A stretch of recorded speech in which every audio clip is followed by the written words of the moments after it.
It's time for Twig This Week in Google. Two big stories this week. Jeff, Gina, Kevin Marks will join us to talk about the passing of Aron Swartz and his legacy, mighty that it is. We'll also talk about the new Google social graph search. We might even explain what that means. It's all coming up next on Twig. Netcasts you love. From people you trust.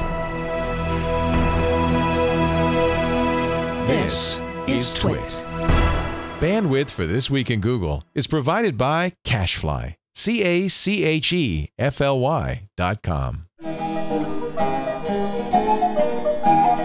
This is Twig, This Week in Google, episode 181, recorded January 16th, 2013. I bonged my little thingy. This Week in Google is brought to you by Stamps.com. Use Stamps.com to buy and print real U.S. postage the instant you need it, right from your desk. For our special offer, visit Stamps.com, click on the microphone, and enter Twig. And by LegalZoom.com. LegalZoom's not a law firm. LegalZoom provides self-help services at your direction, such as affordable business and personal documents you can trust. Visit LegalZoom.com and use the offer code TWIG to get $10 off at checkout. It's time for Twig This Week in Google. The show, and I got to caution you, because this show is not going to be much about Google. The show that covers the cloud, the internet, media, society, larger issues, as well as just, you know, what's new with Google. Let's introduce the panel for today. As always, the wonderful Gina Trapani from smarterware.org and Think Up. Great to have you, Gina. She's in Brooklyn. Great to be here. I'm in Manhattan at the moment. I'm generously being hosted by 20 by 200, which is subleasing a space in the Foursquare office. Oh, so cool. That's a nice office. I've seen that. Yeah, beautiful office, yeah. Yeah, it's really, really nice. And there's something very satisfying about being able to check in at Foursquare on Foursquare. It's just magic. Yeah, it's just this very meta. Jeff recursive. Jarvis is also off-site. Jeff Jarvis from BuzzMachine.com. Hi, Jeff. You're in Rhode Island. Hi there. I'm in Rhode Island at Bryant University. I gave a talk to the Helen Library Consortium today, following Dave Weinberger, or David Weinberger, very hard. David, not Dave. And the great thing is, you know, you go anywhere in this country, in this world. I go downstairs. Two people come up to me. They're Twit fans. They're Twig fans. Dave Gannon here at Bryant happens to be, he teaches technology, and he also did tech support. And so he answered my questions about the network. This is the wonder of Leo Laporte and Twit. Your network is everywhere. Yay! Well, I grew up down the road from them, so I know the area pretty well. That's great. Good to have you, and thanks to the folks at Bryant University for letting you use their facilities. And from his garden, where he always appears like a garden gnome, Kevin Marks. Hi there. Tumblevision.tv and Salesforce.com. Hello, Kevin. Kevin asked to be on today because he knew we would be talking, and they're really only a couple of big stories today. One, of course, the Aron Swartz story, but the other, the Facebook social graph story. And in both of these, I think Kevin Marks will certainly have a lot to say. I'll try and join in, yes. Yeah. They're kind of right in your wheelhouse, as we Americans are wont to say. But before we do that, I think it'd be a good time to play the trumpets and announce the changelog. Google changelog. Google changelog time. For those of you into the Google, by the way, I might mention Google has a good search front page today. With the the Google Doodle is exciting today. Yeah. Should we just show this before we get into the changelog? Yeah. It's got a little Zamboni machine.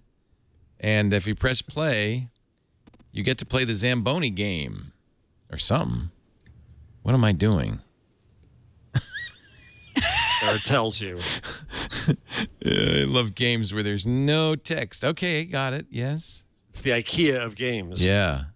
Oh, you're supposed to clean up the mess with a Zamboni. See? Those damn skaters, they make a heck of a mess. Get off my ice. Get off of my ice. What is this to commemorate, Gina? Mr. Zamboni would be very old if you were alive today at his birthday. Whoa. What is this? I'm looking for the mouse over. What is this to commemorate? I'm honestly not sure, but I think I could have a career in Zamboni running. It is Zamboni's birthday? I think so, yeah. It's even got an 8-bit sound. Oh yeah. Da da da da da dum. I beat you. Okay, Chad's gonna play now. Good luck, Chad. Sorry, I'm not getting your audio from your. I know. So you have to do yours. Frank Zamboni, I'm sure it's Francis Xavier, but Frank Zamboni would be 112 years old today. Holy which cow. Makes me amazed, yes. Wow. Zamboni machine, for those who don't know, is used on skating rinks. I remember going to ice hockey games at Brown University, just down the road from you there, Jeff Jarvis. And it's an amazing contraption that involves levers, steam. It comes out, it runs over the ice and makes it fresh and new again, melting and refreezing it as The problem with the game ones is that you can't. Normally, you can click on the doodle and get search results for the thing that it represents. Right. But with this, you click on it and just the game starts, and it's hard to tell. We don't know. Yeah, I always kind of like that the Google's the doodle's sort of educational. You're like, oh, today is this crazy holiday I've never heard of. But with this one, it's hard to tell what it is, and you're just like, oh, it's a Zamboni. Exciting. You got a certain amount of gas. That's kind of, I don't know. It's just crazy. I think they've realized these are a big selling point. And the only reason the Zamboni is popular is because it's got a great name. Yeah. Because it is kind of a contraption. It's a cool machine. Yeah. But when I went to the U.S. Open and it rains, they've got they got the hot weather version of it, which goes and vacuums up all the water. Frank Zamboni and the ice resurfacing machine. 8 Frank years. Joseph. 8 years of. It's every Minnesota kid's hero. He's an Italian American from Minnesota, I guess. Yeah, he's paisan. Yeah. He's a paisan. That's cool. What else is new at Goo? We got a couple of new things this week. Google added high-res photo zoom to Google Plus. I mean, more and more it feels like Google Plus is really becoming a photo sharing network. So if you go to a Google Plus post that has a high-res image in it, you click on the high-res image, you get the regular kind of light box, but then you can use your mouse wheel to scroll in. You can zoom and pan on an image. So I think I dropped a link to an example post there that has a high-res image in the doc. And yeah, click on one of those images and you'll see. You can zoom in. Wow. So are these like GigaPan style images, or? Yeah, so on my Mac, I have to sort of do the 2-finger scroll on my trackpad to get it to work. Let's see. It's where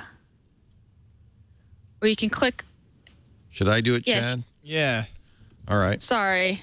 I was I watching should a have prepped video you for about the this, Zamboni machine. Sorry, I should have prepped you for this demo. Wait. Oh, I just got it. There it goes. Here we are. So, what's weird is on my Mac, Ooh. it looks like I'm scrolling to the left and to the right, which is problematic because that's how you don't go want to move to forward the and next. backwards. Yeah. Yeah, That's- so that's you pretty can neato. pan and zoom, so that box Look at shows the up detail. in the top left, and you can really see detail on high-resolution images. That is nice. Yeah, Is there yeah, is so there a that's- checkbox you have to, or did it just automatically? It send just No, did it. It's just the trackpad. You have to kind of drag and zoom on your trackpad. Maybe I can come over Yeah, here. and I'm trying to see if you have a mouse. Oh, there we go. Ooh. There's the thingy. Yeah. The thingy. I had trouble like getting the thingy to initiating the thingy at first, but once you start to do it, You can't stop it. I love it when you Yeah, you talk have to technical, click- Gina. yeah, I know. I know. I'm getting very technical. These are the Yeah, technical 2 fingers terms. You have to on a click Mac and zoom. trackpad works great.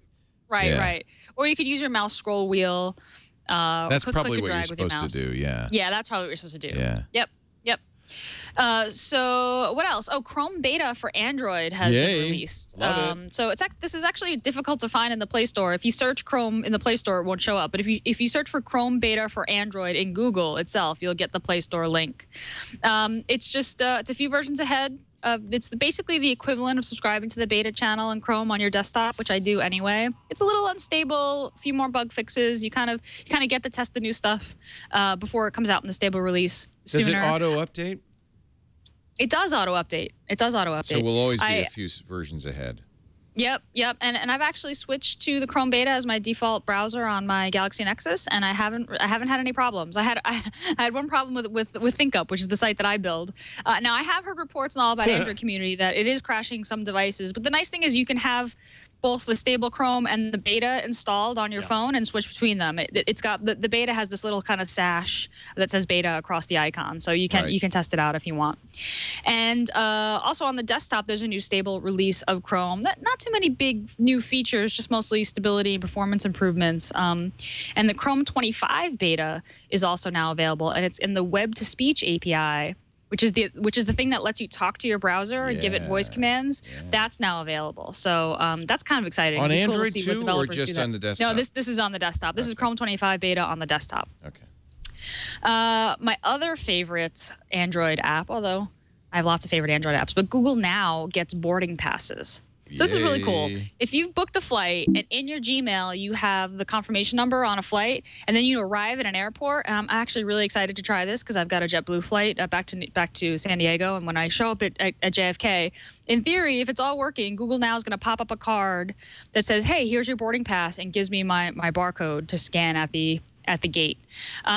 What's a little weird about this is that Google has announced that this feature is shipping, but they said that it works with select airlines, but they haven't said what airlines it works with. So it's kind of a crapshoot at this point. But I'm excited about that. And in fact, I think we talked about this a few shows ago. If you have if you've booked flights and the confirmation is in your Gmail, if you search on google.com for the phrase "my flights," the one box comes up and says, "Hey, your flight's on time. Here's when it leaves. Here's when it arrives." That totally works for me now. Like, my upcoming flight is showing up there. So this is just the Google Now card is sort of an extension of that. And finally, in Gmail, signature tweaks, which was a labs feature that let you put your signature above the quoted text and erase the two dashes that show up by default. That used to be Gmail Labs. It's graduated. It's now in just general settings, right? So it lets you customize your signature a little bit more. So if you go to in your Gmail account, if you go to settings, general, you'll see the ability to put your signature up above the quoted text and without those two dashes. So signature tweaks graduates. Congratulations from Labs. And that's all I got. And that's the Google changelog. Oh, boy. A little cap and gown. Oh, boy. So let's start with Aron Swartz, because it's not quite old news, but it's almost old news now. As many know, Aron, 26 years old, a young man who really had made a huge difference and was unique in a number of respects, one of which he was apparently a technology genius who, instead of trying to make $1 billion inventing the next YouTube, devoted his time to the public weal and, in fact, did quite a bit of good. Kevin, I gather we should mention he passed away on Friday, killed himself on Friday. Kevin, I gather you knew him fairly well. I first met him back in 2002 when he was 15 or so. Wow. And he was working on web standards, and I think he was one of the first people who sort of appeared out of the net and said hi, because we were chatting online in various web standards groups, RSS and from the web staff, and he mentioned he was visiting California and could he come and visit me, and I was at Apple at the time, said sure, come for lunch, and I was surprised when this young kid turned up. He was always fairly small when he was younger. He got a bit bigger later on, but he was like, oh, but it was, but he was always very, very sharp and brilliant. It was one of those experiences of that we had in the early days of blogging, where we felt like we were a small community anyway, and we were all talking about the web and standards, and Aron was making significant contributions to that, and he was he'd moved to being homeschooled or unschooled rather than going to high school, and so was therefore working on stuff at home, which meant the net was his connection to the rest of the world, and he took advantage of that. He wrote a very good piece, well, several good pieces. One on how to get the job I have, where he talked about his history of that, and where he said that the main thing is curiosity, and he spent all his time reading everything he could, and what he felt that not going to high school meant that he didn't have the curiosity knocked out of him, being forced to read things he didn't want to. Yes. And so he was able to focus on the things that's inspired him and keep working on them, and he did lots of really useful stuff. One of his early credits was working on RSS. What did he do for the spec? Here's a picture, by the way. While you're talking, I'm showing a picture of him talking to Larry Lessig, and this is roughly around 14 years old. That's about when he. Yeah, that was about the time when he. And the amazing thing is, here you see a Stanford law professor not merely patronizing or indulging a kid, but really talking to him. And in fact, these conversations led to Creative Commons, which Aron wrote the first iteration of. A 14-year-old for an acknowledged constitutional scholar, one of the foremost constitutional scholars in the United States.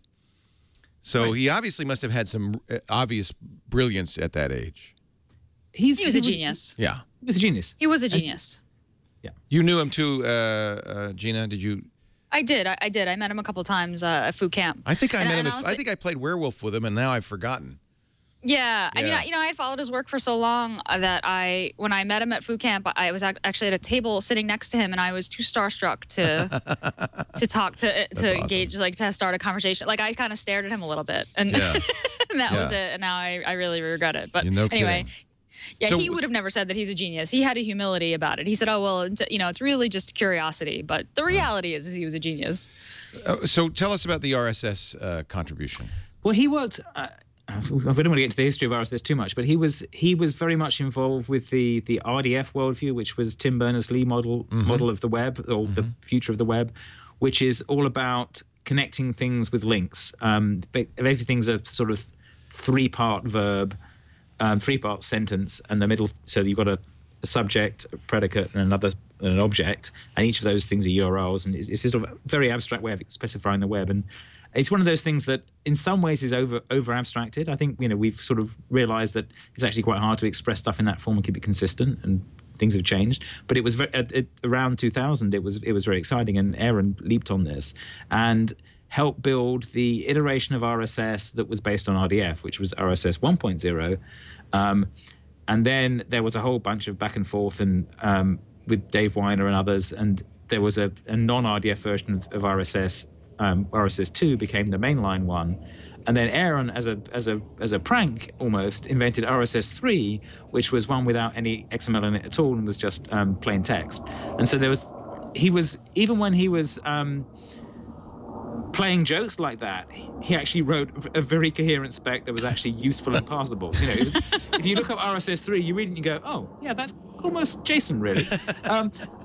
But it was him just sort of playing with the idea of, "Oh, you think that's too? You think RDF's too complicated? Well, XML's too complicated. Here's this thing." Right. So he was like a lot of brilliant people. He was always sort of dancing around.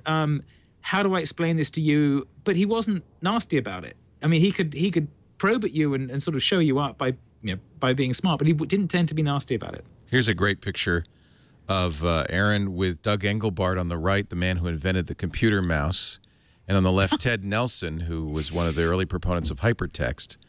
Wow, what a kid! Isn't it amazing? Just an amazing picture. Yeah. But and sometimes I'm not sure we want to focus on. Everyone said he did all these amazing things when he was 15, and it's true. But he carried on doing amazing things. Oh, he did.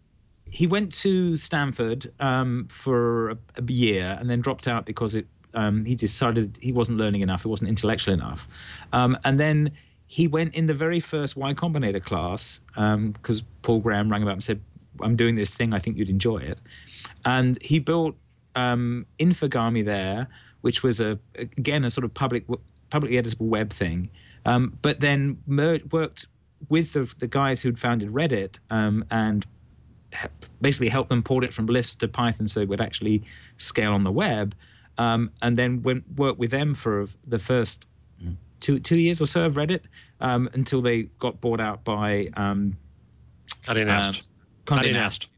Yes, and that moved him to they moved them all to San Francisco and put them in the Wired offices, and he didn't like that very much, and eventually sort of flaked out of that and moved away again. Kevin Poulsen tells a story of when Aron arrived at the Wired offices, newly rich from the acquisition of Reddit, and said, "I would like to, if you wouldn't mind, to write an article about an ongoing trial about a fairly abstruse topic in intellectual property law." And Kevin says he wrote a brilliant article. He was a great writer. He's obviously an amazingly talented person. Well, that was the thing. He was always interested in the politics and sociology of the web as well, and he'd part of that was working with Lessig and co at Creative Commons to construct that. He also got very into reading Noam Chomsky and the theory of the sociology of power and all that stuff. And so after he'd done Reddit, he founded a lot of political action groups. He was extremely Demand active. Progress was one, of course. Demand Progress was the one that he originally built to stop Koika, which was the predecessor to SOPA, but became a general activism tool. And absolutely instrumental in stopping SOPA and PIPA. There's a really good speech of him at if you search for Aron Swartz SOPA on YouTube, you'll find it, which is him speaking to Freedom to Connect, I think. It's about 20 minutes long, which I recommend everyone to watch because it's him summarizing what happened with the history of the SOPA revolt, and it's just a wonderful piece of speech making. And it will give you a feel for, the because we've seen all these photos of him as 14 years old. And it gives this was last autumn, and it gives you a feel for the guy he grew up into and the stuff he was trying to do. And then and he spent a lot of time working on how do we create open public resources. So he built he wrote the specs for and built the first iteration of the open library thing that they have at the Internet Archive, which is an index of all the books that exist and designed to derive from existing ISBN databases and things like that, so that there's a effectively a universal card index for books that isn't just Amazon numbers, and that's been hooked up now to the scans that the Internet Archive is doing, so that they're trying to collate all books that have been published too, in a way that is actually a public resource in parallel with the stuff that Amazon and Google have done which have been the publishers. He obviously embraced one of the fundamental hacker tenets that information wants to be free. He said information is power, but like all power, there are those who want to keep it to themselves. And he really worked very actively to get these silos of information that should be public released. And Leo, I think that's the key to the. I unfortunately don't. I don't think I met him. We may have been at the same conference at some point, quite possibly. But I learned a lot from him, and in what he did with JSTOR, and of course that's what led to all of his legal troubles. Was that he downloaded millions of articles from an MIT closet. Well, wasn't the first time he'd done it. In fact, it's important to note that he first got in trouble with the FBI for something that wasn't a crime. There's a database of court precedents, of court decisions called the government was charging for. The government was charging $1 or is even $1 though a page, it is absolutely public domain material. It's court decisions.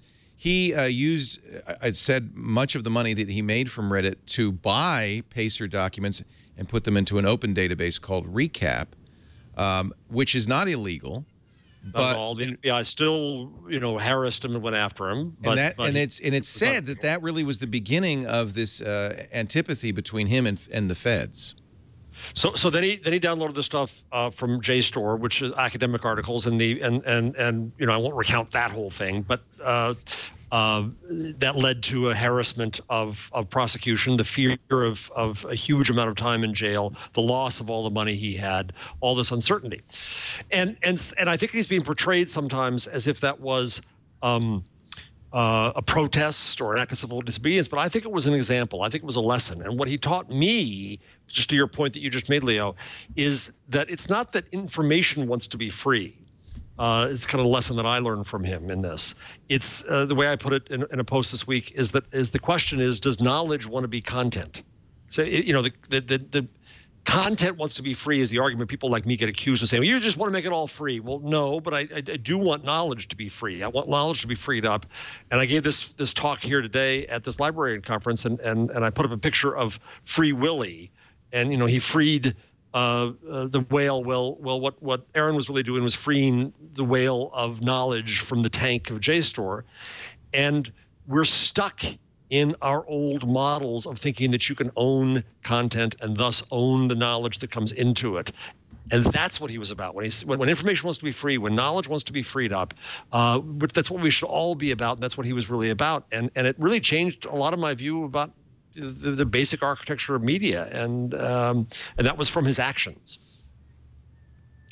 So, his own family released a statement basically blaming federal prosecutors and MIT for his death. Now, they acknowledged that he'd had, and I don't have any knowledge of this, but that he'd had a long time battle with depression anyway. He had written about it. He had blogged about that. Yeah, openly talked about it. But they were very clear that they believed that. Now, what happened was JSTOR, which is the commercial entity that he downloaded this stuff from. He did it, by the way, and everybody I've seen talk about this, including Kevin Polston and others, say this was not a hack in any sense of the word. No. He used so he was at Harvard at the time. He went to MIT, where JSTOR is openly available to anybody on the MIT network for free. And started downloading vast quantities of material and began a cat and mouse game with MIT authorities who were trying to stop it. Eventually put a laptop in a closet and downloaded, I think it was 4.8 million documents from JSTOR. This is that repository of academic papers. And this is what he got in trouble for, wire fraud and theft. And the implication being that he somehow wanted to benefit financially from it. It's pretty clear that was never the intent. He did, when first confronted, apparently run from the police. He, but eventually turned himself in. He gave the disk drives to JSTOR. Yep. JSTOR dropped their complaint. Well, that's the interesting thing. JSTOR dropped their complaint, but MIT did not. Now, MIT has launched an investigation into how they behaved, obviously embarrassed by what happened. I thought that eventually they had. No. No. Eventually Well, it's a mixed. It was a mixed message, according to what I've read, that maybe they did, but it was sufficient for federal prosecutors to continue their prosecution. Had both parties said, no, we don't want to press charges, I don't know if the feds would have gone ahead.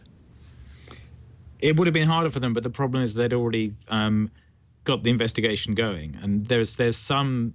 You know, the Secret Service was involved. There was a bunch of other stuff going on, and there's some discussion that it may have been connected to some of the other hacking incidents in the Cambridge hacking community.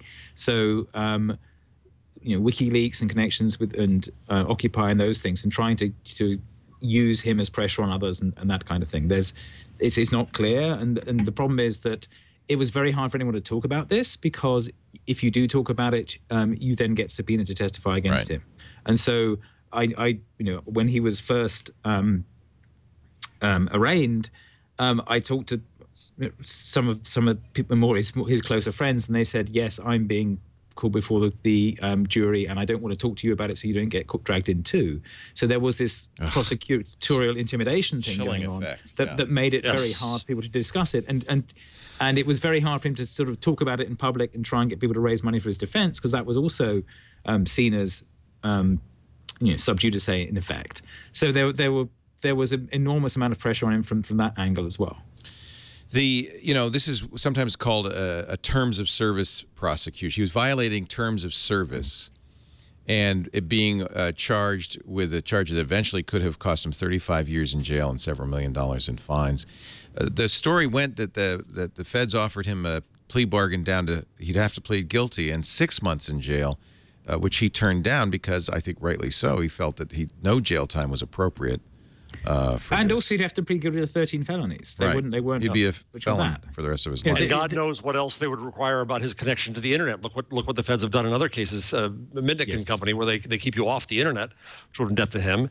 But he was also a depressed young man who, by the way, could basically only eat white rice. You know, the idea of even 6 months in prison for any of us would be earth-shattering. I just honor Zoe Lofgren, who is a member of Congress from Silicon Valley, who went on Reddit, and I think it's a really appropriate place for her to announce this, and said, I'm Representative Zoe Lofgren, and I'm introducing Aron's Law to change the Computer Fraud and Abuse Act to eliminate these terms of service crimes. Because part of the problem here, too, is this is a case where we're treating technology differently. And we're making the same crime that would be perpetrated in other ways, Xeroxing or other ways. It's much worse because it's computers, and computers are scary, and computers are dangerous. Yes. And we're still in that mode where we thus demonize the potential use of technology for all of us. And this kind of prosecution affects all of us. And so we've got to ramp that down, that idea that technology is different. Her bill would eliminate criminal fines and punishment for this kind of exceeds authorized access crime, which is the crimes he was charged with, and is currently you can go to jail for a very long time for exceeding authorized access.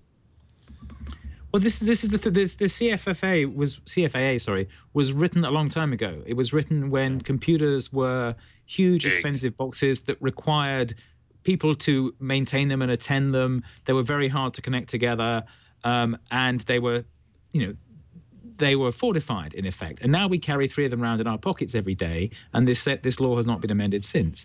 And that is so. There's all these. If you actually look at the things he was accused of, they are these sort of bizarre technicalities like exceeding authorized access and things that all of us do 25 times a day. And there are 2 other people who are currently in cases like that. There's I can't remember his real name. Rabite is his RABITE is his Twitter handle. Has been prosecuted because he exposed AT&T's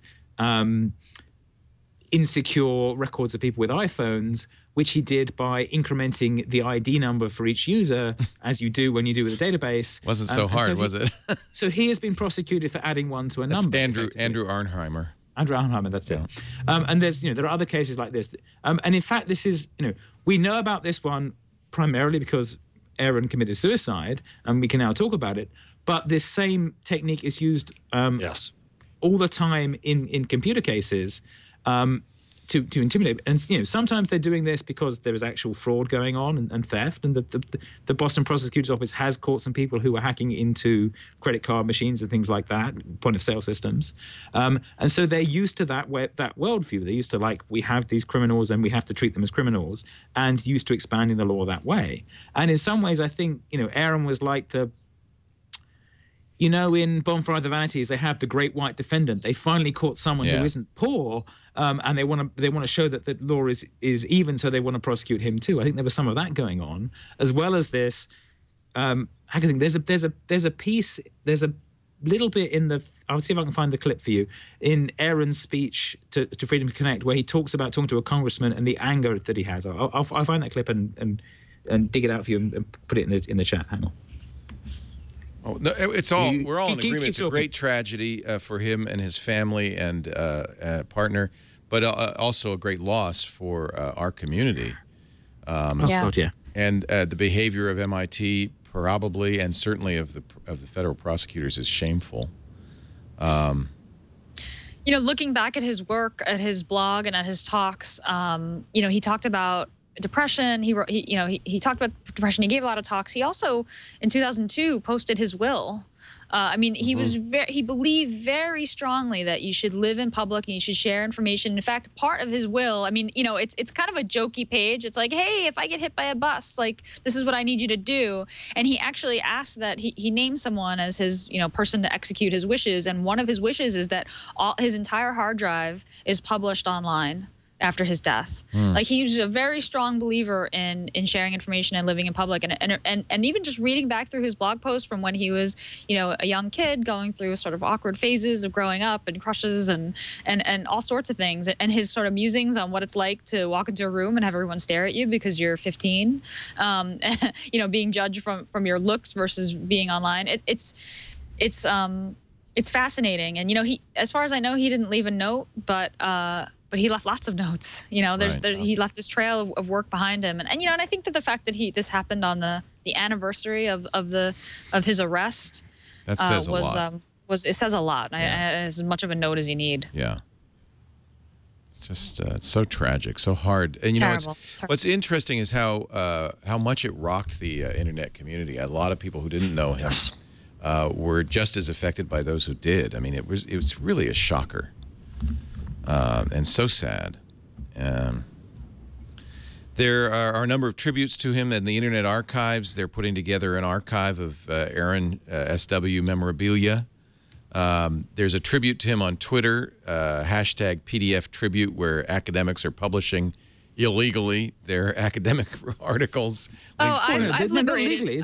They have the copyright. Well, if they have the copyright, I don't think they always have the copyright. I think often the institution they are sometimes has the forced to copyright. assign it to the journals. Yes, which is. Right. I've liberated a few JSTOR documents in Aron's name this week. There's a bookmarklet in order to do that.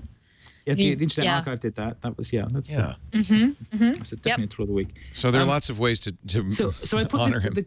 a link to the clip in the chat room. Mm-hmm. So I'm not sure where the best place to put it actually. That's good. Can you see that? Yep. Look at that clip and him talking to a senator about the law, because this marks the attitude that he was met with. Chad, I don't know if you have my audio yet or not. Let me play it and see if you do, and if you don't, then you can play it. Chad Johnson has control of the helm at the con here. Talking, and I got introduced to a U.S. senator, one of the strongest proponents of the original COICA bill, in fact.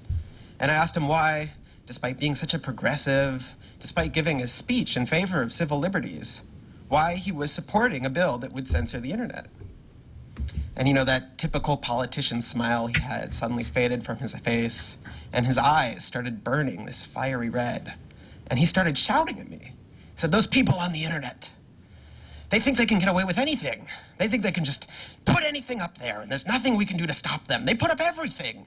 They put up our nuclear missiles, and they just laugh at us. Well, we're going to show them. There's got to be laws on the internet. It's got to be under control." Now, as far as I know, nobody has ever put up the U.S.'s nuclear missiles on the internet. I mean, it's just not something I've heard about. But that's sort of the point. He wasn't having a rational concern, right? It was this irrational fear that things were out of control. Here was this man, a United States senator, and those people on the internet, they were just mocking him. They had to be brought under control. Things had to be under control. And I think that was the attitude of Congress. And just seeing that fire in that senator's eyes scared me. I think those hearings scared a lot of people.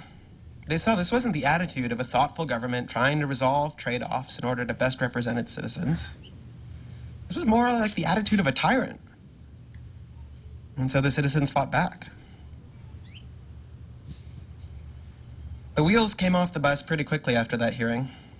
First, the Republican senators pulled out, and then the White House issued a statement opposing the bill. And then the Democrats, left all alone out there, announced they were putting the bill on hold so they could have a few further discussions before the official vote. And that was when, as hard as it was for me to believe, after all this, we had won. The thing that everyone said was impossible, that some of the biggest companies in the world had written off as kind of a pipe dream, had happened. We did it. We won. And then we started rubbing it in. You all know what happened next. Wikipedia went black, Reddit went black, Craigslist went black, the phone lines on Capitol Hill flat out melted. Members of Congress started rushing to issue statements retracting their support for the bill that they were promoting just a couple days ago. And it was just ridiculous. I mean, there's a chart from the time that captures it pretty well. It says something like January 14th on one side, and has this big, long list of names supporting the bill, and then just a few lonely people opposing it. And then on the other side, it says January 15th, and now it's totally reversed. Everyone is opposing it, just a few lonely names still hanging on in support. I mean, this really was unprecedented. Don't take my word for it, but ask former Senator Chris Dodd, now the chief lobbyist for Hollywood. He admitted, after he lost, that he had masterminded the whole evil plan. And he told the New York Times he'd never seen anything like it during his many years in Congress. And everyone I've spoken to agrees. The people rose up and they caused a sea change in Washington. Not the press, which refused to cover the story. Just coincidentally, their parent companies all happened to be lobbying for the bill. Not the politicians, who were pretty much unanimously in favor of it. And not the companies who had all but given up trying to stop it and decided it was inevitable. It was really stopped by the people themselves. Aron Swartz talking about the reaction to SOPA. There's more to it if you want to watch it on YouTube, just how we stopped SOPA. I didn't realize that's almost exactly a year ago. It was a year ago, a couple of days ago. I think it's this Friday. Wow. There's an event in San Francisco to get together about it. Now maybe all those sites will go black for Aron. That might not be a bad way to remember him. Terrible loss. Very sad story. Yes. And I don't know if there's a moral to be drawn from it, except just we should just reinvigorate it in our work to continue his work. And no, I think you're absolutely right, Leo. And there's another angle here too, which is, and there was a story I just saw online. I didn't put on the rundown yet, but also but also in the technology industry, we have to deal with depression and depression among geniuses. And I'm not saying that depression is what made us lose Aron. He was also hounded, but it was part of it. And what Cory Doctorow wrote was absolutely beautiful. That, and also the fact that people like Cory and Dana talked about their own demons they've dealt with, and this brought that out. It's we've got to let people know they're not alone. We've got to talk to them. It's far more widespread than we know, and that's an issue we have to deal with as well. And I think that in our industry that is peopled by many, many geniuses who have some difficulties with an insane world, I think we have to show support and be aware of that.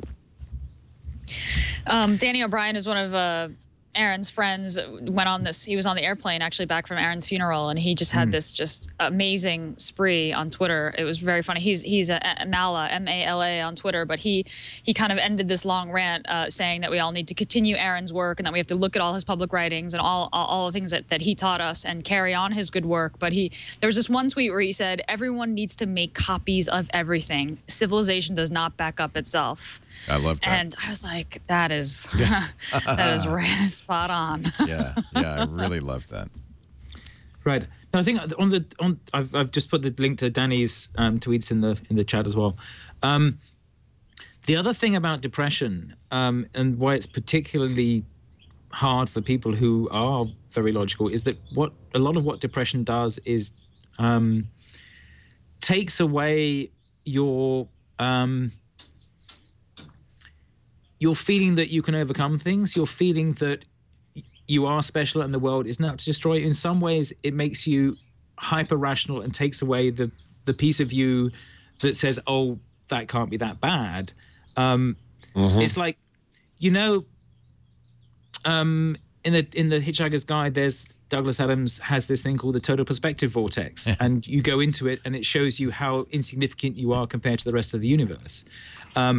And people go mad and die from it. And he did it as a comedy thing so that Say five people, Brox did not get him. Yeah, right. But that's effectively what depression does to you. It makes you think, I'm insignificant, I don't matter, the world will be better off without me. And I also think that, Aron being as brilliant as he was put in this situation where he didn't have a way out. Yeah. He was said, you're either going to go to trial and potentially go to jail for 30 years, or you're going to go to jail for 6 months. And he knew that either way that would break him. He couldn't manage, working in an office, let alone going to jail. Yeah. And he probably saw this as another way out. And he may have even foreseen how much reaction this would get and publicity it would bring to the thing. We don't know, but that's the position he was put in by those prosecutors, and people are put in that every day by prosecutors. It's just that he was one of us that we see this. Yes, well said. He's a martyr in the classic sense of the word, and I think his death will have meaning. I think there's no doubt about that. But I don't want anyone to think that suicide is the way to get meaning in your life. No, and that's really important. It is so watching that video. Just that video alone, listing all his achievements and watching that video, what we have lost, what suicide robbed from first him and his family and his loved ones, but also from all of us. And suicide is, God damn it, is not the way out, not the answer. And yes, that's all. Yeah.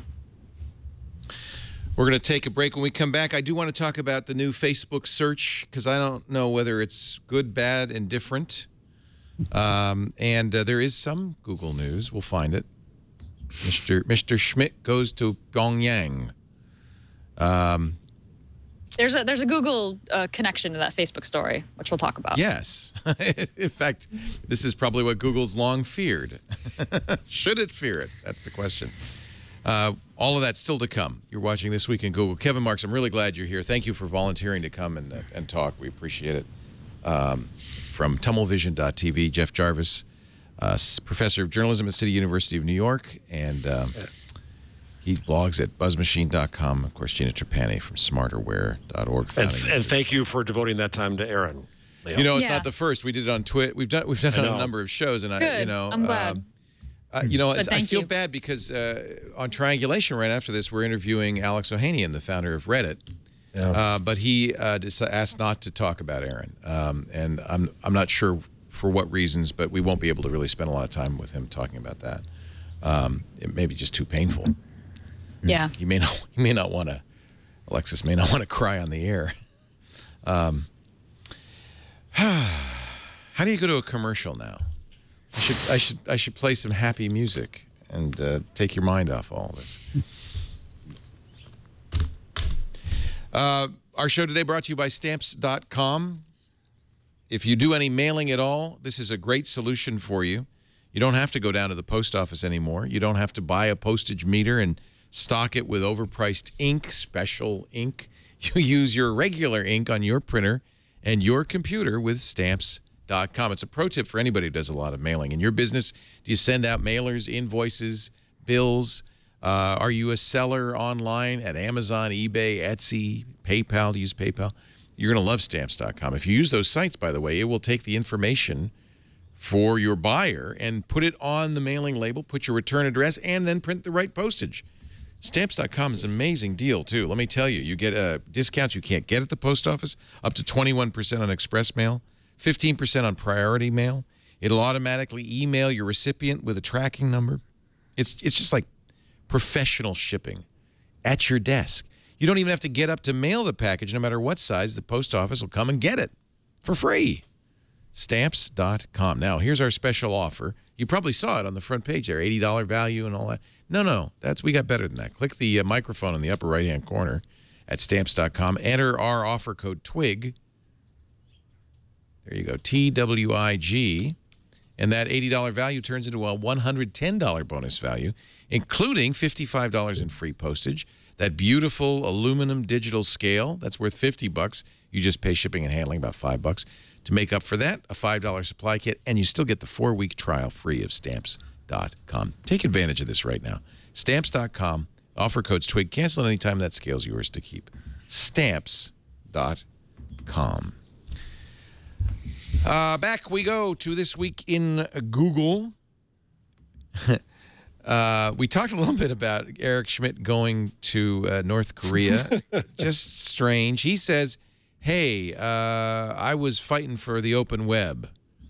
Don't think it's going to fall on receptive ears, to be honest with you.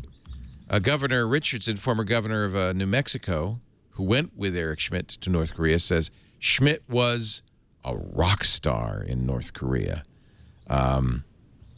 Interesting. How do you not go? I mean, you know, you're Google. You can make a. I'll tell you how you don't appeal. Go. It's you know, this is the State Department said, please don't go. This generally happens when you're going to a country that is kind of the sworn enemy of yours. The people who are in the diplomatic corps would prefer that the amateurs stay home. But Richardson's not an amateur. Yes, he is. He's not anything. Well, he's a former UN ambassador, former governor of New Mexico. He's not representing the government. No. I think there's always a risk when well-meaning amateurs show up in these venues. And the message was like, get on the internet or suffer later. Yeah, I can't imagine. It seems a little slightly threatening. Richardson said that he believes effective foreign policy requires a mix of government, private citizens, philanthropic groups, and non-governmental organizations. I wouldn't disagree with that, but I just think there's a little risk. And we know Eric is a little bit of a loose cannon.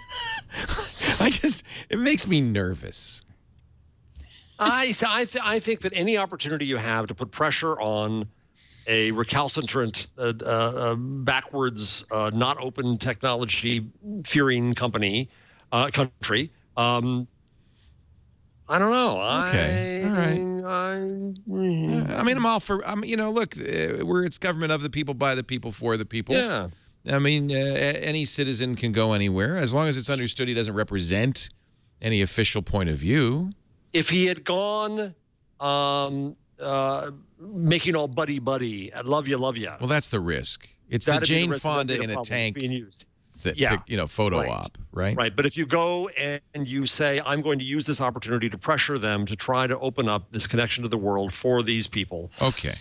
That's a message that I think is okay. You're right. It's a risk because you can be put in a photo opportunity, and the photo opportunities for Eric, of course, were hilarious. It was the mockery of the beloved pink leader shirt. looking at things. Well, it was also the sweater. Now, I just want to say, Eric, next time you go on a diplomatic mission, can you avoid the pink V-neck sweater? I'm just saying. And I don't know what the hell Governor Richardson's. What is Bill Richardson wearing there? Is that one of Vic Gandotra's? He looks positively British. They were never without their coats. It's obvious, it is a very cold country. It's cold. Yeah. They were never without their coats. Governor Richardson talked to North Korea's vice minister for nuclear negotiations and said, you should temper your nuclear development efforts. And, they pressed about who's being detained. You're right. I shouldn't be so negative. No, I don't mean to. No, don't. Your points are fair, nice. Leo.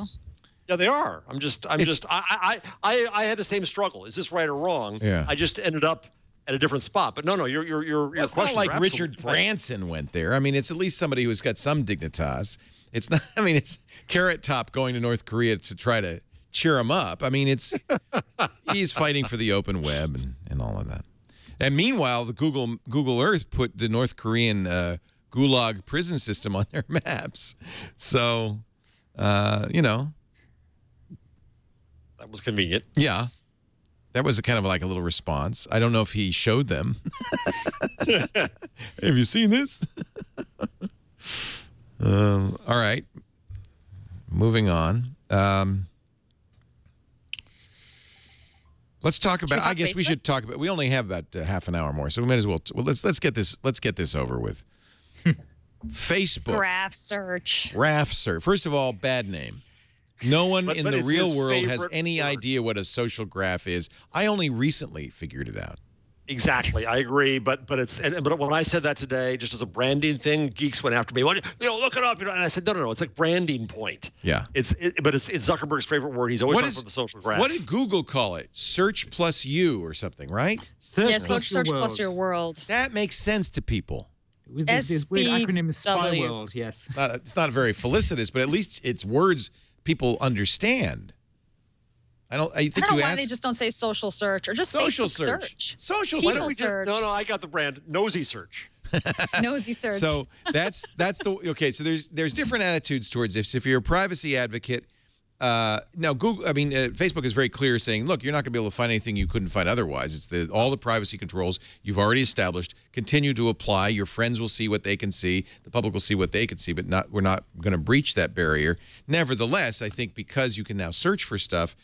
Because people don't understand Google's Facebook, I keep saying Google, Facebook's privacy settings, there will be lots of inadvertent leaks of information.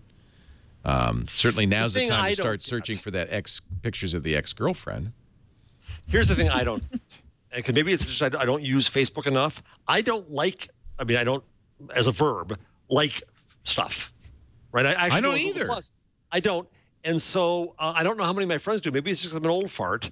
I don't know how valuable it's going to be. And it's still in that closed Facebook world where Google gives you, the whole world, and it uses the other thing is you've got to do an explicit search for friends from Italy who've seen this movie, who have a cat in pictures before 1990. It's so Boolean about life. Whereas what Google tries to do is to just use this knowledge behind to feed relevance to you and to make some presumptive decisions. Each one, somebody's going to call creepy, but whatever. I just wonder how useful this thing's really going to be. We don't know yet, and maybe I'll be surprised, but... It's only as useful as your friends use Facebook and you use Facebook. That's for sure. Yes. So just to zoom out, so graph search is the ability to search for people based on criteria. And now let me just say that I have not used it yet. In fact, it hasn't been launched yet. You can sign up to be on the wait list at facebook.com/about/graph search. But it's basically advanced criteria. So just what Jeff said, you can say, show me all the TV shows that my friends who are software developers really like, or show me all the pictures of my friends in New York, or that kind of thing. So likes, location, show me all the people, my friends list who work at Google, for instance. So it's just like advanced sort of search operators for people within Facebook. I think it'll be great. The examples they were giving were really off. Particularly in the Levy story, it's like single women near me, and that's a good one. Friends of friends who work at Google as programmers, and yeah. Well, Anil, my business partner tweeted like, what's the worst graph search criteria you can think of, and someone said people who have just bought really expensive electronics and who are not home. Oh, yikes! Yikes! In the Wired thing is people who like things that I like by Tom Stocky, and everyone who in the list who actually works at Facebook and is a dude. Yeah, because I'll tell you why. So one of the examples, they say this could be a very useful recommendation engine if you're looking for a restaurant or a plumber or a dentist. But maybe it's just us, but let me ask the younger generation or whatever. Who uses Facebook? I don't even know. Chad, do you use? I don't even use Facebook. No, I don't know who uses it. I think it's mostly moms. The worst way to invite me to a party is to invite me on Facebook. And so you would have to be that all your friends went through all of their dentists, plumbers, and liked them. Who's going to say, boy, I just had a great truth drilling. What a pleasure that truth drilling was. I gotta tell you about Dr. Schmidt with my tooth. Or my drain was clogged, but now it's clear. Who's going to present that as their life? Right. Nobody presents the practicality of life on Facebook. Right. What you present on Facebook is your view as if you were a star. Right. Right. Though, I mean, yeah, but having just had those things done, I would share those with friends, but you're not. You haven't already shared it, though, Kevin. So the problem is that to use it on a search, the guys will ask you to do it, right? Well, that's the real problem. Is this is just going to step up? Businesses are going to ask you to like them. Like us. You gotta like us. You gotta like us. It's just going to get horrible. Leave us a review on Yelp. I mean, right now it's leave us a review on Yelp, and this will be like us on Facebook, right? It's good for Facebook's business because it's lock-in. You know, it means hey, you want to work on social graph search, even though you don't know what that means. You got to get somebody to like you. Right. And it's, the guy I go and get breakfast, coffees, and empanadas from, Big E in San Jose, great place, definitely go there. I've been going there for years, and I check in on Foursquare, and he was like chatting to, he knew I was in tech, and he says, oh, what do we need to do with all this stuff? I said, well, there's lots of them, and you can try different ones out. And then last time I went, he said, I found this great thing. I found this thing called Hootsuite, and I can post to all these social media things at once. Oh, dear. And this guy makes great coffee, and he makes great empanadas, and he feels like he has to do all this stuff now to promote his little coffee shop. So, yeah, we're seeing that people want that. And obviously this is the thing that Facebook wants you to do. They want you to do those kinds of searches here because those are the searches they can monetize. The point of, the big difference between what Google has been selling and what Facebook is selling is Google has been selling intent.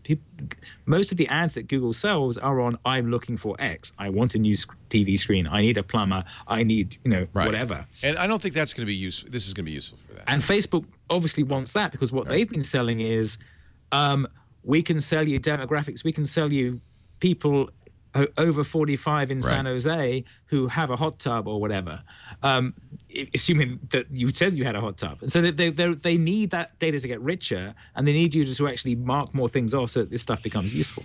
Right. So what's going to happen, Kevin, is that the problem becomes the null search results that you're going to get out. So fine, you're going to go in, it's going to start up, you're going to try it. I have boring friends on Facebook. And I'm not going to find anything. They limited their search universe to such a small amount of potential data. They're so highly dependent upon other users to do these things that we don't necessarily do. They're presuming that we do them unless they have more data about our behavior than I know, and I'm just weird, which is quite possible. I don't. Isn't there a big risk for Facebook here that if people use it prematurely and it's not good, they're not going to come? Look at Cool and all these other Google wannabes. What's premature, Leo? What they're arguing is that basically the database is already there. We have already spent years now telling Facebook all this stuff. All we have to do is unlock this data and get into it. If you start from data from today forward, they're really doomed. but I don't presume the data's there. Now, but John Battelle, who wrote a book, the original search book about Google, was a smart guy, said it changed his whole view of Facebook's prospects. I'm not getting this. I mean, I gotta tell you, I spent a lot. I'm a casual Facebook user, but I like pictures of my friends' kids and their pets and stuff. There's no way to see all the things that you've liked on Facebook. That makes me crazy. We've talked about this with Google Plus. It makes me I don't press the +1 button as a matter of principle because I'm just feeding their system and I can't get that back. I can't say show me all the stuff that I've +1. But this will let you do that now. But this will do that, right? Yeah. So at least I feel like at least Facebook is reflecting back the information that I'm feeding them. They're not just serving their advertisers. Or at least, so Lars Rasmussen, who was the engineer at Facebook, who presented the graph search. And Lars is the same guy who built Google Maps with his brother down in Australia, which was purchased by Google. And Lars was the guy who built Google Wave. Okay, you're a little biased. This is the Google connection. I have a deep professional crush on Lars. I have to admit.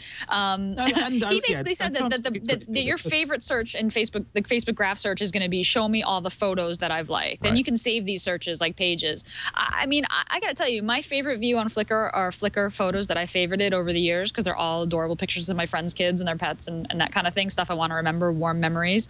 My Twitter favorites, I also favorite stuff on Twitter. I love to be reminded of those. So I'm excited about graph search because I feel like I'm getting my data back and I get to see my friends' data in a more meaningful way, more meaningful than sponsored likes, or ads. And certainly that's one search that's useful that makes Facebook no money. I can't think of any way to monetize your picture likes.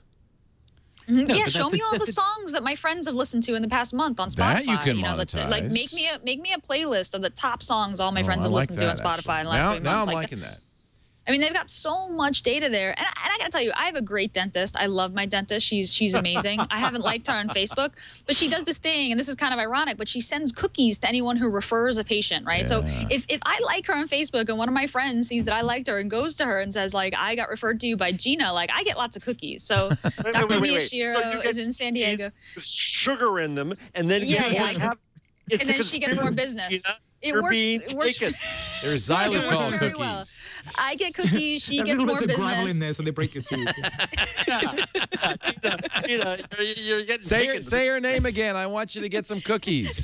Dr. Ellen Miyashiro in San Diego. There you go. See her. She's great. And make sure you mention Gina Trapani sent you. Yes, please. Gina sent you. Gina sent you. Now I hope there'll be a stack of cookies when I get home. Oh, that could be cool. That could be good. But that's what businesses are actually, that's a nice way to do it, but that's what businesses are going to certainly do is if they don't have a page, they better damn well get one real quick. I mean, and that would be, that's just prudent advice. If you don't have a Facebook page now, you better have one so people can like you. Yep. So even if that's the only upshot of this, that's a good thing for Facebook. Well, Mike Elgin did a great piece on this in Datamation. He was talking about how basically if you love Facebook, you're going to love graph search, and if you hate Facebook, then you will really hate graph search. But one of the things that he talked about was like the behavioral changes that we're going to start to see SEO for Facebook. I saw that.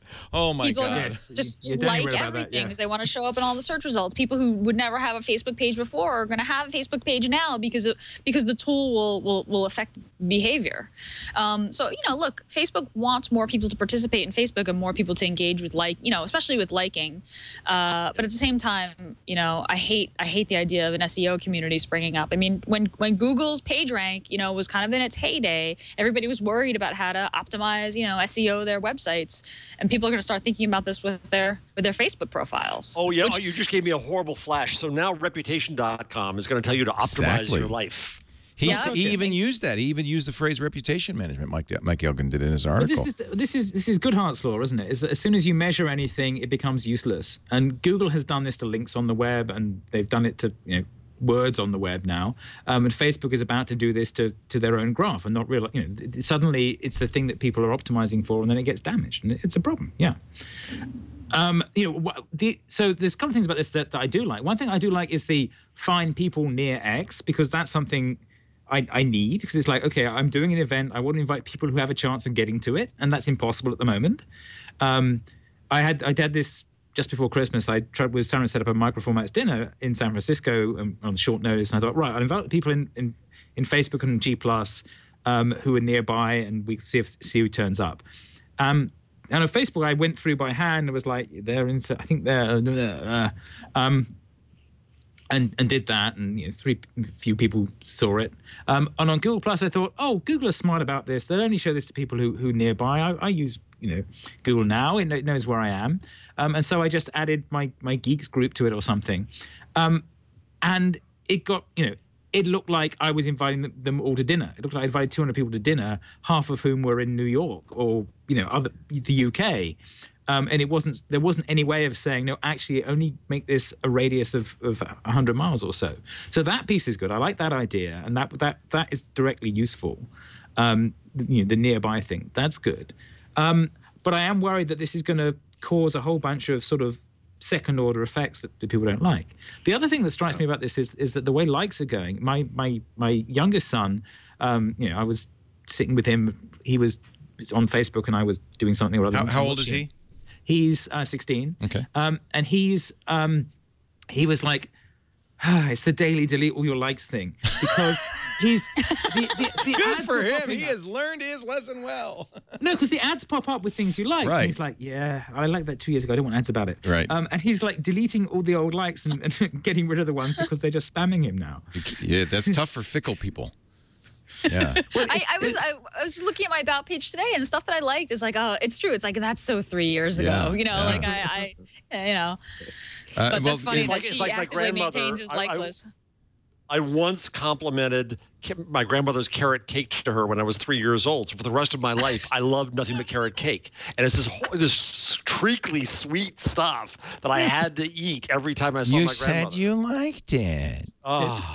Just for you. Yes. So Facebook becomes Grammy. You know what they've done? I didn't know this, but now your likes have a timeline. Did you know that? You can see what you liked. Yeah, it's split by year. Yeah, you can like what you liked this year, last year, going all the way back to what did I like in 2008? I'm wondering if there's anything there. My problem is I'm grumbly. I didn't like anything. Oh, you don't like enough stuff. Yeah, see, I've deleted old likes because I don't see any likes going back that far. I still like Vihart. I still like Roger Ebert. Still like Sonos. Gary Vaynerchuk. Ford Focus. Like that. Wow.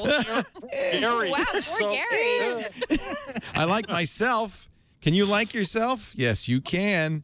I like myself. So, yeah, I mean, you can... But not Gary so much. Yeah, I like my shirts. Apparently, somebody made a Leo Laporte shirts page. I didn't know that. I'm going to like that. You're going to get Gary Vaynerchuk after you. I know. Just watch. The Twitter tattletales are in force. Gary, did you hear what Leo said about you on Twig? No, you got, in fact, Scoble did this. He went through all of the brands that he liked and eliminated because so Scoble. Right. It is a passing thing, though, right? Like, you can feel really passionate and happy about something when you've had a good experience, but then a couple of years pass, and you're like, oh, yeah. The memory is less... It's very easy to like something. Right. I mean, yeah, the reason I use Foursquare now is mainly to keep a history of where I've been and things. I mean, also that it feeds back, gives me good recommendations, but I use it as an archive of, oh, yeah, I went to that place on that day, which is quite handy. I can see Facebook potentially being useful for that, but if it comes with ads and annoyances and noise in your stream, then I can see people deleting it again. It's somebody else told me about that they have this little thing they do, which is every day Facebook tells them people's birthdays, and if they go, I'm not sure I want to say happy birthday to them, they delete them as a friend because that's their way of getting rid of them. and if you do it on their birthday, they won't notice because they got a lot of happy their stuff. Entire wall is full of stuff. That's clever. Birthday unfriending. So it's this sort of rolling unfriending thing of like of how to trim your graph without offending people. Yeah, and after a year, you'll have gone through everyone. Happy birthday. See ya. Bye. Hope you have a good one. You don't say happy birthday. Nice knowing you. Yeah, you don't say happy birthday. They just disappear. Yeah. And if you like them, you can buy them a cheesy gift. I like that. So Facebook stock price, did it go up after this big announcement? I didn't probably. Hold on. Yeah, I saw Apple's went up a lot. I should ask Google now. Sign in. Google Now will know. Let's see what Google Now knows. My Google Now doesn't know enough still. I'm still You getting still don't pissed have off. a smart Google Now, huh? I went through the whole Megillah. I found one other new Megillah. Somebody suggested me that I had to go into my apps account and as an apps top administrator, say it was okay for my users, including myself, to have history in the browser. So I did all that. It's still not doing it for me. Oh. FB. It's doing some, but it won't even kind of weather flat. sometimes. Kind of flat, huh? 0.83%. The market's Apple's not up sure what it 4%. means. The market's trying to find out what a graph is. Yeah. It's funny because the API has been called the Graph API. So I think and I work with the API for ThinkUp, and I'm used to it. You know, it's just it's a term like that I'm just kind of associate with Facebook, and I'm used to it. But you're right. Like it makes no it makes no sense. I don't know why they just didn't call Facebook search or social search or people search. This is the problem with being a nerd, is that you start getting, everybody knows to that. stupid terminology. Right. Yeah, Everybody knows what that means. words that mean nothing. Yeah, Right. to the rest of the world. Right. I know. I use the phrase data liberation all the time, and Neil always looks at me and is like, "That's a Google." Like people who don't cover Google don't know what that means. Right. I'm like, "Oh, right." That, at least, those are English words that make sense. Yeah, you can gather contextual clues and figure out what that means. But graph, I don't think graph gives you a lot of hints. Well, I did the Ngram viewer on Social Graph. I just put a link in there. And it was this obscure technical term for most of basically for the 20th century, and then it suddenly goes zoop and shoots up by a factor of Look at that. 10 or so. Wow. Around 2005. I'm surprised there was any noise 2004, about it 2005. before this. So it must have been some sort of sociology term. It was a sociology term, definitely, and it was what you use to say this is how people are connected to each other. But it was Dana Boyd, of course, has a great paper on this, but the difference between the actual social graph and the publicly articulated social graph, which you do in Facebook or whatever. And so in sociology, they would model this and ask people who their friends were and get them to draw little bits of paper, and that was their way of doing it. And then with the rise of social networking, it was these things exploded and they became much bigger. And they're actually, this is the I need to delete people on their birthdays problem. It's like, who are all these people who I've gradually friended over time, and now there's here's by the way, this is this is why Google Books awesome. So we have to go back to 1910 and the Floyd Henry Allport and Gordon William Allport's personality traits, their classification and measurement. And you see in this figure, the graph is because they divided personalities into a range of things, emotions and so forth. And then they drew a graph showing high and low, and they literally call this the social graph. This is one of the first appearances of the phrase social graph, the classification of personality traits. This one's an introverted social type. That's Zuckerberg's social graph. Almost psychopathic. It says neurotic heredity. I didn't say that. Yeah, I think this isn't using it in that term, is it? This isn't. It's not the definition. That does not mean what you think it does. Neil says that Brad Fitzpatrick coined the term social graph in 2007 from that's Live what made me Journal. look this up in the first place. Brad read a very good paper on it. That was a good essay that he wrote just like the day before he joined Google, when he could still speak in public. And he went on to build the social graph API at Google, which they killed this year. But that was crawling the web, looking for these links between friends and links between yourself, and making it available as a public API, which was a great. I thought it was a great service, and I hope. You know what kind of bugs me about all of this is that Facebook spent millions of dollars lobbying Washington to change a law so that you could share your Netflix viewing habits on Facebook. And even though we're in the middle of this debt ceiling negotiation, there's a lot of important stuff on Congress's doorstep. The Video Privacy Protection Act did get updated, and last Thursday, President Obama signed that bill just in time to add your Netflix viewing habits to your social graph. Thank you, Facebook. Digital pork. Yeah, H.R. 6671, the Video Privacy Protection Amendments Act. But I'm also glad I'm glad it's there, and that was really the Justice Bork law before. Yeah, it banned the sharing of any video history information. Not Bork. It was wasn't it? It was Bork. It was Bork. Bork got in trouble for his video habits because so did the other guy who got in, and I'm conveniently Clarence Thomas, conveniently blanking out his video habits. Clarence Thomas was Coke cans. Bork was videos. That's right. Yeah, you're right. Am I right? I'm confusing Long Dong Silver with something else. Right, and the pubic hair on the Coke can. Yeah. Are you going to send Mark Zuckerberg, pay $100 and send him a message? I like your social graph. Gary V has responded. It's just a joke, Gary. I love you, baby. I love you. And we love Gary. Wait, where did he respond? I don't know. Of course he responded. Gary, that's what Gary does. Yeah. He's the most responsive human on the internet. That's why I love him. He's always got his ears on. He says, Leo Laporte, I'll always like you, but more importantly, always respect you. Happy New Year, Gary V. He's classy, that dude. Thank you, classy. Twitter tattletales, once again. Oh, no, he's responding to talking about how he liked you in 2008 on Facebook. See, this is the problem, is it says in 140 characters, there's no context. No wine for you. Yeah, really. Love you, Gary. Don't listen to them.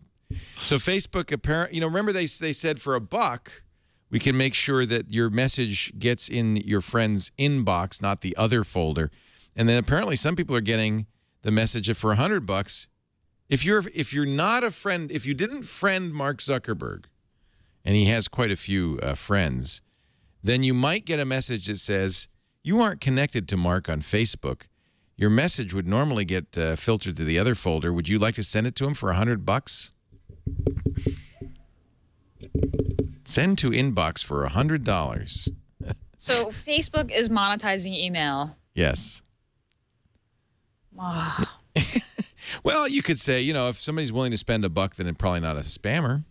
Well, the question is who That's gets the the argument. money. Well, I mean that's the issue with email, right? Like to send somebody postal mail, you have to pay for postage. You have to get a And stamp. You have to get in your you mailbox, have to print it Gina? out. Yeah, you have Yeah, right. what's in your So mailbox? it puts It's all junk. It puts the onus on the sender, right? They have to pay, right? But the problem with email is it puts the onus on the recipient. It costs nothing, so that's why we get spam. So I've always felt like it should be a little harder to contact someone by email because that would counter spam. I just something about this just doesn't feel right. I wish it wasn't Facebook. But Gina, you're right. Logically, that's the way it works. But the contrary proof is that the USPS is now an entirely business of junk mail, and the only ones who pay to send mail anymore are junk mailers. Right. That's really so true. inevitably, what you're going to get down to is there's going to be some kind of open marketplace, and they're selling our supposed attention and our mailbox, and we have no control. It goes back to what Bob Wyman told me a long time ago. But the problem with email is when the sender controlled email, that's what ruined email. And Google Plus, the recipient controls. And that's the key difference. That's better, isn't controls. it? Yeah, that's really the way it should be. How so on Google Plus? By saying because on you're in my Google Plus, you only receive messages from people you choose to receive messages from. The only things that didn't work is you used to get notifications, and that got spammed immediately, so they had to kill that. But now you can decide who can communicate with you. You should be able to do that in comments too. Yes, right. So like on Twitter. So on Twitter, someone can only people who you follow can direct message you. Yeah. But that is what Facebook built in the first place. The reason people started using Facebook instead of email was because you choose who could send you stuff, right? If they're not friends, they can't message you. Well, they can though now if they are willing to pay $1. It goes in that other folder that you never see. Right. If you go to Facebook, there's look in messages and click like 3 times or something. There's an other folder that has messages from people who've sent you thing to that fake email address that Facebook created for you and then synced into everybody's address book. Right? We're running up against the clock. We got to run, so let's get our tips, number, and tool of the week in just a second. But first, a word from our sponsor, our new sponsor, LegalZoom.com. LegalZoom's not a law firm. What LegalZoom does is it helps you get your legal work done. There's a lot of stuff you can do yourself. Incorporate your business, form an LLC. That's what we did. Starts at $99 at LegalZoom.com. It's a great idea. If you're a blogger, you can protect trademarks, copyrights. You can even do patents and NDAs and more, all at LegalZoom.com for much less than it would cost you to go to a, what do they call them, Wayshoe law firm? If you got a family, you got to get a will. Protect your family and your assets. Just $69 for a LegalZoom will. You could establish a living trust there, too. And, you know, it's really simple. You just walk through a questionnaire. They ask you, this is... You know, the same way that online services and software transform the way you do taxes, LegalZoom is transforming the way people do simple legal tasks. Over the last 12 years, 2 million Americans have used LegalZoom for LLCs, wills, trusts, trademarks. It's easy to use. They've got great customer support. They've also got a new service, which I really like. If you do need legal advice, they have an extensive network of attorneys with pre-negotiated prices in most states. So you can also talk to an attorney if it gets to the point where you go, you know, I really would like some advice on this particular point.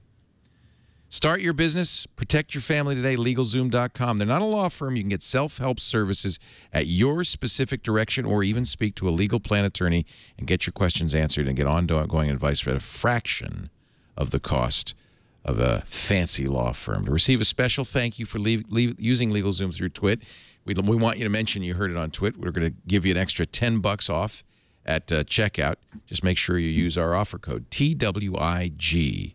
The offer code is TWIG at LegalZoom.com. And as a thank you, $10 just for using it. I think you're going to like it. LegalZoom.com. Time for Gina Trapani's tip of the week. Tip tool. It could be a tool. It could be a tip. It could be anything. By episode 500, you're going to get that. Oh, I don't have to. I only started pronouncing your name correctly in the last few months. Both pronunciations are okay. Okay, all right, all right. All right, tip this week is Yahoo Image Search has restored the ability to get images which are Creative Commons licensed. That means that they're reusable. Yahoo Search had this for a while, but then they took it away when Bing Search replaced it. They have since restored it. So if you go to Yahoo Image Search, and you click on the bar on the side, and this works on both mobile and in the browser. You can search for images. And then you can say, just show me ones that are available for reuse. This is a huge, huge help to anyone who publishes online, who makes presentations, who only wants to use photos which are Creative Commons licensed that can be used. So I'm really happy that it's back. I'm feeling very, very good about Yahoo. I'm feeling good about Flickr, and most of these images, obviously, that are CC licensed are from Flickr. So if you're missing that image search, it's back, and you can post beautiful blog posts about sunsets with Creative Commons licensed, freely reusable images right from your phone or in your browser now using Yahoo Image Search. I think I'm going to change my image search shortcut in Chrome to Yahoo Image Search now that this is back. Yeah. It never went away on Flickr, right? No, it didn't ever go away in Flickr, right? So this is integrated into the Yahoo experience. It was right, and then Bing kind of took it away, but it was always on Flickr, and that was something that the Flickr search is great too. Yeah. Yeah. By the way, Bing might be the big benefactor of this new social graph search because it's going to be incorporated into Bing search as well. So that also they get all the ones that Facebook can't fulfill. So yes, interesting. Kevin, would you like to throw anything in? I don't want to leave you out in the cold. Is there anything you're using on with Google or anything you want us to highlight? You don't have to. Watch that whole talk from Aron. Yes. That would be my spend 20 minutes watching that this week. Yep. I agree. I agree with you 100%. Yep. Your number of the week, Mr. Jarvis. Oh, he's muted. You're muted. Jeff, you're muted. No? You're baffled. Jeff, you're baffled. And you're muted. Hello, Jeff. Is it us? Aww. I like Jeff's I don't know. It's not us. I'm looking at our board. Everything looks fine. Well, it is 6 o'clock Eastern time. I think you're hard out. When you said hard out, I think they meant we're going to cut your microphone. This is like the Golden Globe Awards. I would triple check that maybe the button on Skype didn't accidentally get pressed. Did you watch the Golden Globes, Gina? I didn't. Were they good? Were they worth watching? Well, I heard about my girl Jodie Foster. Yeah, of course. Well, I was going to ask you. I couldn't tell if she came out or not. Yeah, Yeah, I mean, I think so. I mean, it's sort of been an open secret, She right? mentioned her longtime partner. So that's good. Yeah. Yeah, I mean, I think pretty much everyone knew, but just didn't really. It was kind of like Anderson Cooper, you know? Right. Kind of an open secret kind of thing. And she acted as if I'm never going to work in Hollywood again, which is like, Jody, I think you will. Yeah, I think so. You know what, Jody? I think it's going to be okay. It's a shame that there really is still a stigma, and there are many Hollywood stars who just will not say anything about it. I think it's also partly age, right? That she's from a time where it was more difficult. Yes. There's some pretty well-known leading men who... Oh, yes. Oh, yeah, of course. You're right. Well, especially that she was a child star, you know, that she had experienced fame very early, you know, in a different generation. I think that she just became protective of her life because she was in the spotlight. That's what I loved. Early age. I loved her saying, you know, there's this thing about privacy. I know, Jeff, you might disagree, but I did like it that she said. No, I get that. She's got to protect that. Yeah. And by the way, I still have a crush on her. Oh, yeah. Who doesn't? Oh, yeah. She's completely crushworthy. All genders welcome. Amazing. But she's also had some horrific stalkers as well. Well, that's true, too. John Hinckley, of course. And that's a very good point. Yeah, she had good reason to want to be private. Yeah. All right, I've stalled long enough. Jeff's microphone came back mysteriously. Yeah, I screwed up. I didn't know that I bonged my little thing here. Oh, you know, anytime I use a bong, that happens to me, too. I know. Bonged my little thing. All right. That also the technical term. Sound engineers use it all the time. Don't you, Gina? Your number, sir. Well, all right. I was going to do I'm going to do this one. One donkey is still alive in the world. If you go into the rundown and look at the Business Insider link there, Leo, Google was accused of killing a donkey on Street View, but the accusers got the order wrong, and in fact, the donkey lives. I think it's an important thing. No donkeys were killed in this Street View. How could Street View kill a donkey? The truck. And the problem was whoever did it looked at Deadspin or somebody looked at the stills in reverse and thought the donkey was dead in the road. In fact, it was the other way around. And the truck came along and woke up the donkey, and the donkey moved off. The Google Street View woke up a donkey. And Business Insider showed the proper order to the photos. So this big controversy. Google had to defend themselves that Street View didn't kill a donkey. So they did knock a deer down a few years ago, right? Somebody has way too much time. Side here. Jeez, Kevin. How many images are there on Street View that you would have to comb through? I know. Well, I think but this is the point. You know, Google can't do this. This is the can you look at all the images uploaded to YouTube? But if you go down your own street and there's a deer lying in the street, what the hell? You post that to there, and so there are all these like spotted on Street View things that are where do they go? So yeah, why was somebody browsing? He doesn't look like a well donkey.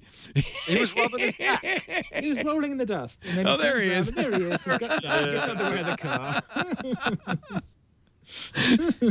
The donkey lived, ladies and gentlemen. But they did actually hit a deer in 2000. I just put the link to the Guardian thing of that. I think they actually took the images out, but there was this like deer lying in the road, and then you see it getting up again afterwards. Oh, well, he's not dead. He's just pining. In my neck of the woods, they're tall rats. He's pining for the fjords. But you know, there's a whole blogs devoted to weird stuff you found in Street View. I know, I love it. The guy asleep on his own lawn, and the house that burns down as they drive past the street. Crazy stuff. I'm going to suggest that people listen to All About Android last night because you covered about 8 different great calendar apps, and I can't decide which one. I did download and install Agenda because I love that from way back when it was an iOS app. It's just the cleanest, simplest calendar app.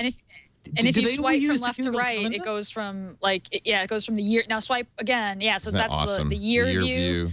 And then it goes more, and then month, Google? and then week, Isn't and that day. great? Yeah, it syncs to Google. It can do multiple Google accounts, multiple calendars, and then if you swipe again, it'll go event specific. It's just really nice. It's just and it's very simple. It's very simple. Here's a quick question, Gina. Can I stop it from changing the darned time zones? So when I put in, so I'm going to Davos next week, where you'll see me next week, right? So I put in something that's going to occur at 7 at night. it thinks that it's UTC time, and so when I get there, it changes it by 5 hours. Google does. Can't you tell Google Calendar not to do that? I can't find. No, I. That's a setting in Google Calendar. When you enter, so this is what I do is when I enter the event, I specify the time zone. So I said, so I would say for Twig, I would say, and I'm in New York. That's the best way to do it. I would say Twig 4 p.m. EST. And then it adjusts for Pacific. And then when I come to New York, it adjusts. You know what I mean? So if you specify the time zone on entry, then you'll be set. Thank you. I think it happens when you import a calendar from somewhere else because the calendar file format, if you don't specify a time zone, defaults to local, which was a rational decision at the time. Yeah. But that means if you've got an imported calendar that's coming from an arbitrary place and it doesn't specify a time zone, that's what you get. So it's a bug in the icon format, basically. And just what I really wish is that I wish I could say on these dates I'm going to be in this time zone, so show me everything there. And just listen to the time that I got. All right, thank you. That was my for people who travel, it's a big thing. Steve, so you know, Steve Martin was really upset about this, and and begged me for a way to just say, I just want everything in my local time. I can tell the difference. Exactly. That's all I want. Yeah. Give me that as an option, Google. I'll do the subtraction. And you know what? They listened to him on iOS because he was talking about the iPhone, and you can do that in iOS. That's why I thought you might be able to do it in Google Calendar. You can't, but you can do it in iOS. So what I do is when I travel, I don't change the clock on my laptop, but I just let the phone change itself. So I've got both. That's another way to do it. Sure. If you're carrying both, that's. And that means, though that has blown me up before, because I was in New York and I was thinking, I've got plenty of time. And it's like, oh, wait, I'm looking at the computer, not the phone. I completely screwed missed a meeting this week meeting in California because of this. Yes. Because I was 6 hours off because I had adjusted and then it adjusted itself and I was off. I totally missed a meeting. It's amazing that, and I know that you have to enter it by the local time. So I don't know. There's one that the one that I like in the Google thing is, which is explicitly for flights, is you can set the start and end time to be different time zones, which is very handy when you're transferring your flights in. So you can say, I'm taking off at this time in this time zone, and I'm landing at this time in this time zone. Oh, that's nice. Well, next week you're going to see me from Swiss time zone. I will be in Davos. Oh, the ever-loving Davos. Did I say hi to JP? Yes, I will. So, by the way, it is a feature in the Google version of the calendar, thanks to the J Moon in our chat room for pointing this out. Use home time zone. Where? But it's not on. It's only on the phone. It's in the that new calendar app that you can download, the Google Canonical Calendar app, so you don't have to use the Samsung app. Use home time zone. Displays calendars and event times in your home time zone when traveling. Bing. In your home time zone when traveling. Home time, and you can specify your home time zone, which for some reason is Seoul, Korea.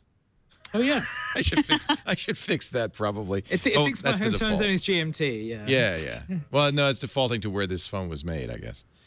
Anyway, we're a little late. You guys got to go. I know. Jeff Jarvis, thank you so much for being here from Rhode Island. Thanks to Bryant College for letting you use their facilities. Thank you, Bryant College. Wonderful place. Good luck in Davos. Thank you. I'll see you next week from the snowy mountains. That was fun. We've done this every year now for the last few years, and it's always interesting. Thank you. Maybe you can get Bono to come over and say hi. Yeah, I was gonna say, get us a star. Get us Bono, not Scoble. Bono. Get us an A-lister. Come say hi on Twig. Going. Scoble's not going. Wow. That's what I heard. Wow, shocking. Yeah. Kevin Marks, thank you for being here. Tummlevision.tv. Still in hiatus on Tummlevision? Still on hiatus, but we're still trying to get that back together. Hopefully this is it's almost a year since we stopped. So yeah, we want to get that back up again. Absolutely. Always a pleasure. Thank you for joining us. We really appreciate your insights. Thanks for letting me in. And of course, Gina Trapani, smarterware.org, thinkup.com, and todo.text. Yeah, great to be here. Thanks to 20 by 200 for hosting me tonight. What a nice office. In New York. She's checking in lots at of art on the Foursquare walls. tonight. All right, guys. Thanks for joining us. We do This Week in Google every Wednesday, 1 p.m. Pacific, 4 p.m. Eastern Time. That's 2100 UTC on twit.tv. If you don't get to watch the live show, and do watch live if you can, because I like that, because then I can interact with you and all that. We do make on-demand versions available, audio and video, always after the fact, either at our website, twit.tv/twig, or online, or on our new Google YouTube channel, which is, what is our YouTube channel? YouTube.com/twig? YouTube.com/twig. So what we've done is each show now has its own YouTube channel. And going forward, we don't have the old shows here, but going forward, you could subscribe to the YouTube channel and you'll get a notification every time a new video comes out. And you can watch on YouTube as well. Thanks, everybody. We'll see you next time. There it is. Look at that. Jeff and Gina. Wow, look at that art. Don't you like that? It's art. We got art. I need a shave. Gina just looks sad. No, do I look sad? She's kind of mournful. Wistful. The wistful Gina Trapani. And I'm in the middle. It's a shame. But I am there on the cloud there. You just can't, yeah. Sometimes that just, being in the middle doesn't work out. Thanks, everybody. We'll see you next time on Twig.